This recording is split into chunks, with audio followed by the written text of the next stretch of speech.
Macho yakasema, mioyo ikampya sisi wawili. Safari yetu ya maisha wewe inaanza leo.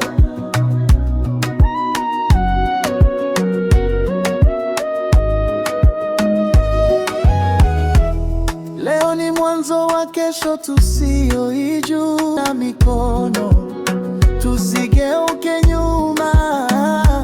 Mola ututangulie, utulinde njiani, kila hatua, kila pumzi tukiwa na wewe. Safari